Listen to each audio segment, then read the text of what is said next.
Pemirsa apa kabar? Saya Jonathan membawakan Warta Berita PTS tanggal 16 September. Besok adalah Festival Kue Bulan. Taifun Bebinka melanda Tiongkok lewat distrik Putong, kota Shanghai sekitar pukul 7.30 pagi ini. Merupakan taifun terkuat yang melanda Shanghai sejak tahun 1949. Selain itu, taifun ke-14 yang dinamai Pulasan juga telah terbentuk kemarin malam. Jarak terdekat dengan Taiwan berada pada hari Kamis dan diperkirakan akan membawa curah hujan berkala di wilayah utara dan timur Taiwan. Tempat wisata utama di Shanghai sepi pada cuti bersama 3 hari festival kue bulan di Tiongkok karena mendekatnya Taifun Bebinka. Di lokasi wisata hanya terdapat staf yang memperkuat pagar agar tidak tersapu oleh badai. Taifun Bebinka mendarat di kota baru Lingang, Putong, Shanghai pada pukul 7.30 pagi. Menurut laporan China Central Television atau CCTV, kekuatan angin maksimum di sekitar pusat badai saat mendarat mencapai level 14, menjadikannya badai terkuat yang mendarat di Shanghai sejak tahun 1949. Terutama saat ini bertepatan dengan periode pasang besar, wilayah Shanghai dan bagian utara Zhejiang diperkirakan akan mengalami gelombang besar setinggi 4 hingga 6 meter. 影响最严重的时段，我们预计是在15日的夜间，也就是台风登陆前后。 Sementara Pulasan Taifun ke-14 tahun ini juga terbentuk pada pukul 8 kemarin malam dan membentuk dansa duet taifun di laut. Jalur Pulasan mirip dengan Bebinka dan diperkirakan paling dekat dengan Taiwan pada hari Kamis dan akan mendatangkan hujan berkala di wilayah utara dan belahan timur Taiwan. 礼拜一晚上开始到礼拜二的上半天这段期间，因为在台湾东方的水汽有移入的状况，所以像是在东半部地区的雨势就会比较明显一点点，容易有较大雨势。 Taifun Pulasan diperkirakan akan menuju ke arah utara timur laut dan berbelok ke arah barat laut, kemudian bergerak menuju Okinawa. Seorang pria Tiongkok yang terlilit utang mengaku ingin datang ke Taiwan untuk memulai hidup baru. Ia naik perahu karet dari kota Ningpo, Provinsi Zhejiang dan ditemukan di pesisir pantai Lingkou tanggal 14 pagi. Setelah menjalani perawatan kemanusiaan di rumah sakit akibat dehidrasi parah, ia segera ditahan dengan larangan besuk. Petugas patroli pantai dan petugas damkar menyeret perahu karet ke darat dan menemukan pria di atas perahu mengalami dehidrasi parah sehingga segera membawanya ke rumah sakit untuk mendapatkan perawatan kemanusiaan. Pria tersebut adalah warga Tiongkok bermarga Wang dan mengaku dililit hutang di Tiongkok sehingga ingin memulai kehidupan baru di Taiwan dengan mendayung perahu karet dari Ningpo, Zhejiang, Tiongkok menuju Taiwan. Ia ditemukan di pantai Lingkou, New Taipei pada tanggal 14 pukul 6:30 pagi. Pihak patroli pantai menyebutkan perahu karet tidak tersaring oleh pemutaran jejak radar karena ukurannya yang termasuk kecil.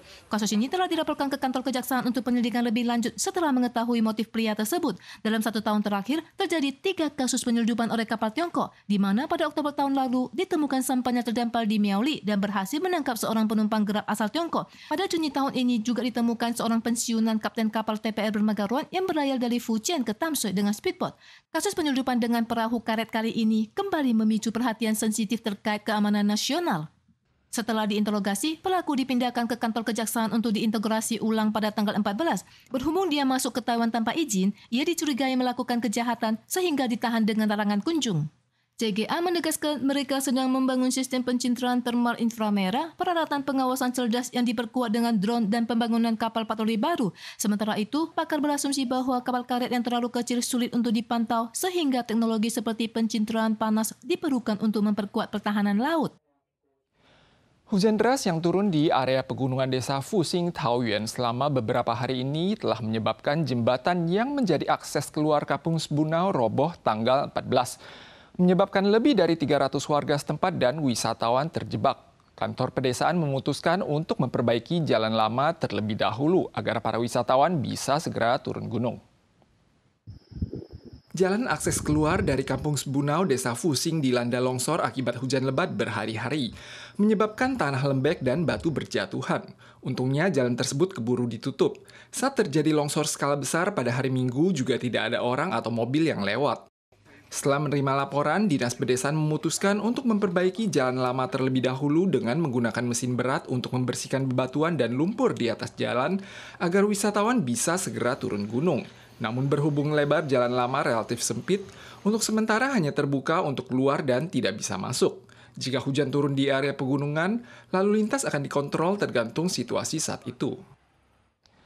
Ajang renang mengarungi Danau Sanmun diadakan pada hari Minggu kemarin tanggal 15 dan diikuti oleh 22.606 peserta pada tahun ini, mencatat rekor tertinggi baru. Di samping sejumlah tim dari kota dan kabupaten lain, ada juga peserta yang berpartisipasi setiap tahunnya untuk mengumpulkan prestasi pribadi. Acara renang Danau Sunmoon yang diikuti oleh puluhan ribu peserta berlangsung tanggal 15 pagi. Para perenang di atas danau membentuk formasi panjang. Selain menikmati pemandangan alam, peserta juga dapat membuktikan kekuatan fisik dan stamina mereka. Tidak sedikit tim dari kota dan kabupaten lain yang tiba di Danau Sunmoon pada dini hari. Ada juga yang berpartisipasi setiap tahunnya untuk mencetak rekor pribadi. Pemkab Natal menyatakan ada 1.869 tim yang berpartisipasi tahun ini.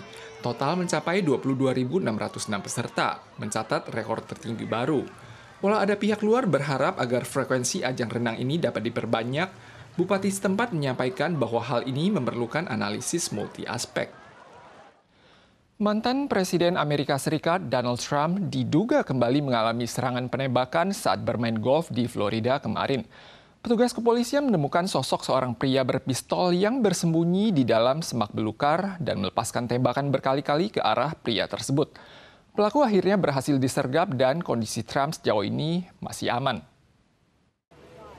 Konvoi kendaraan skala besar melewati jalanan West Palm Beach. Ketika mantan Presiden Donald Trump sedang bermain golf di Florida, agen rahasia menemukan seorang pria memegang senapan AK-47 dan membidik ke arah klub golf sehingga melepaskan tembakan. Pria tersebut membuang senjatanya dan melarikan diri, namun kemudian berhasil dibekuk polisi. In the bushes where this guy was is a AK-47 style rifle with a scope. Polisi menjelaskan bahwa ketika tersangka ditemukan, ia berjarak sekitar 270 hingga 460 meter dari Trump. Ketika merasa dirinya ditemukan, tersangka segera melarikan diri dengan mobil. Seorang saksi segera mencatat nomor kendaraan dan polisi berhasil menangkap tersangka dengan melacak nomor kendaraan tersebut. Jadwal kegiatan Trump pada hari Minggu kali ini tidak dipublikasikan. Dia biasanya bermain golf di pagi hari dan makan siang di klub. Sebagian lapangan ditutup saat ia bermain golf dan beberapa lubang dijaga oleh agen rahasia. Juru bicara tim kampanye Trump, Stephen Chang, menuliskan bahwa situasi Trump saat ini aman-aman saja melalui medsos dan Wakil Presiden Kamala Harris juga mengutuk kekerasan tersebut. Pada pertengahan Juli lalu, Trump sempat ditembak di bagian telinga saat berkampanye yang memicu peninjauan ulang terhadap pengamanan untuk memperketat pelindungan terhadap Trump. Pemirsa sekalian, sekian Warta Berita dari PTS. Kita soal lagi di lain kesempatan. Sampai jumpa.